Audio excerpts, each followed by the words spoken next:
Well, without doubt, I think the biggest change that we'll see for sustainable investors over the next decade is a change in measurement.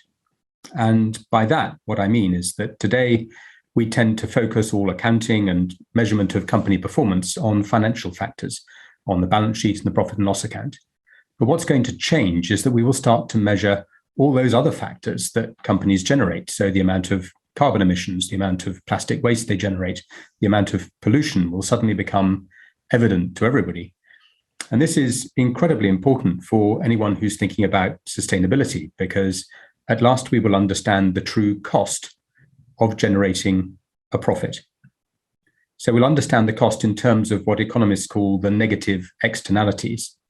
And instead of just looking at, what the risks are to a company, in other words, what will a risk like climate change mean to my investment?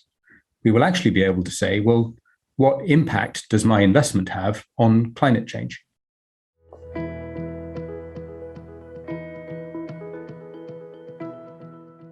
The number one challenge for investors who want to invest sustainably is to understand the impact, the true impact that their investments have. And of course, this isn't just about climate change and wanting to invest in renewable energy as a positive impact. There are so many other ways in which companies can cause harm, and indeed that they do good, but we don't notice, like paying taxes and employing people. And the real challenge as we move forward today is that a lot of fund managers are confusing these issues, and there is an element of greenwashing out there. So it's very hard to understand the true impact. Now, if you stand back a bit and really look at who might be accountable for a negative impact, it's the owners of the company. Now, who are the owners of a company? Well, they're the shareholders. So the fund managers actually have a very big duty on your behalf as the shareholders to vote, to manage the company, to tell the directors how to run that business in a sustainable way. And they do that by voting at the annual general meeting on the reappointment of the directors, on the directors' pay, on the appointment of the auditors who are meant to check up on everything. Very sadly, a lot of fund managers are not doing that job very well.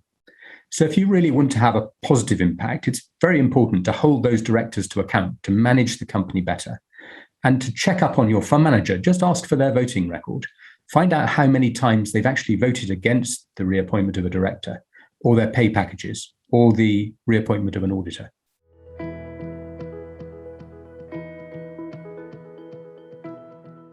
Well, people obviously should really care about this process in COP26, when all of the world's countries get together to talk about what they're doing to solve climate change. And of course, when we add up all the different components of what they're doing, unfortunately, collectively, it's not enough. And that's why we really need to see some bravery, I think, from this conference in the way that political leaders follow through afterwards and make sure that everybody is doing their part. At the moment, it's very difficult for politicians to steer the ship, if you like, in a way that makes them look unpopular.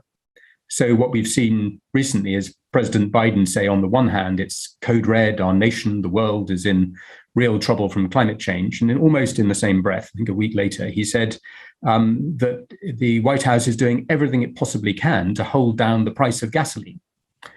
So these contradictions are really political dilemmas. And as we effectively move beyond the COP and into 2022, we're going to find that really the big issue that needs to change is all of our lives. As consumers, we're going to have to change our actions and not just rely on governments to do it for us.